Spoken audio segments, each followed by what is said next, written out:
வணக்கம் வள்ளல் மீடியா நேயர்களே, ரொம்ப நாள் ஆச்சு. அதனால் இன்றைக்கி சொல்லிடலான்னு நினைக்கிறேன். சப்ஸ்கிரைப் பண்ணாதவங்களாம் பண்ணிடுங்க. முடிஞ்சால் ஹைப் பாயிண்ட்ஸ் இருந்துச்சு அப்படின்னா இந்த வீடியோ ஹைப் பண்ணிவிட்டு பாருங்கள்.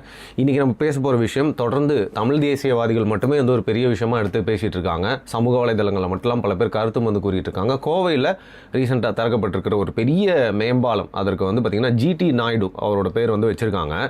அப்படியே பார்த்திங்கன்னா குடிப்பெயர்களை தெருக்குள்ளேருந்து எடுக்கணும் அப்படிங்கிறதையும் பார்த்திங்கன்னா அரசாங்கம் வலியுறுத்திருக்குன்னு சொல்கிறாங்க. இதில் ஒரு பெரிய குழப்பம் ஏற்பட்டிருக்கு. ஜிடி நாயுடுவோட பேர் அந்த பாலத்துக்கு வச்சது கரெக்டாக? இந்த மாதிரி நிறைய விஷயங்கள் பாரிகள் கிட்ட கேட்டு தெரிஞ்சுக்கலாம். வணக்கம் பாரி. வணக்கம்.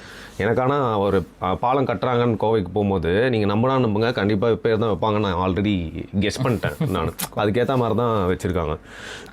அடிப்படையில் என்ன அப்படின்னா, திமுக மட்டும் இல்லை, ஒட்டுமொத்த திராவிடமுமே திரும்ப திரும்ப அவங்களோட உண்மையான இன்டென்ஷன்ஸ் என்ன, அவங்களோட உண்மையான கருத்தில் என்ன, அவங்க யாருக்காக அரசியல் செய்கிறார்கள், அவங்களோட நோக்கம் என்ன, அவங்களோட செயல்பாடு என்ன அப்படிங்கிறத அவங்கள அறியாமலே வெளிப்படுத்திட்டாங்க. இதில் வெளிப்படையாக சொன்னால் இந்த விஷயத்தில் திமுக டோட்டலாக எக்ஸ்போஸ் ஆகி நிற்கிது. அதை நம்ம பார்க்குறோம். ஒரு பக்கம் திமுக என்ன அறிக்கை, ஒரு சில நாட்களுக்கு அதை பற்றியே நான் பேசணும்னு நினச்சிட்டு இருந்தேன்.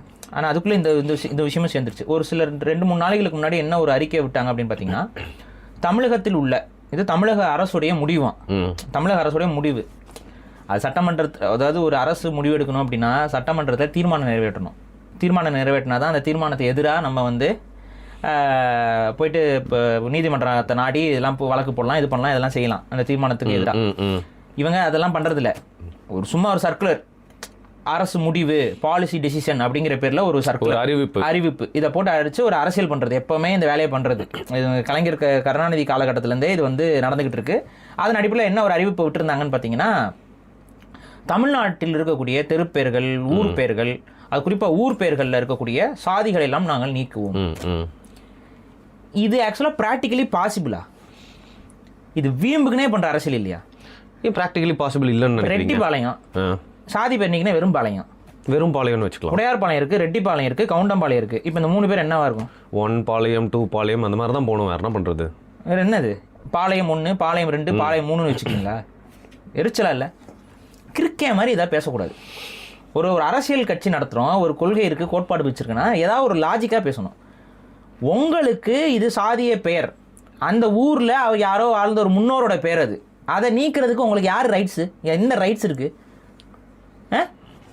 இது உங்கள் இஷ்டத்துக்கு ஊர் பேரை மாற்றுறது. இப்போ நாங்களாம் உங்கள் பேரை மாற்றிக்கலாமா? சொல்லுங்கள், நாங்கள் மாற்றிக்கலாமா? கலைஞர் கருணாநிதினு பேர் வச்சுருக்கீங்க, நாங்கள் மாற்றிக்கலாமா எங்களுக்கு விருப்பப்படுற மாதிரி?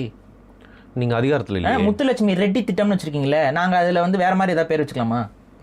இன்றைக்கி வரைக்கும் முத்துலட்சுமி ரெட்டி திட்டம் தானே. ஏன் முத்துலட்சுமி திட்டம் இல்லை? ஏன் ரெட்டி இருக்குது அங்கே ஒட்டிக்கிட்டு இருக்கு?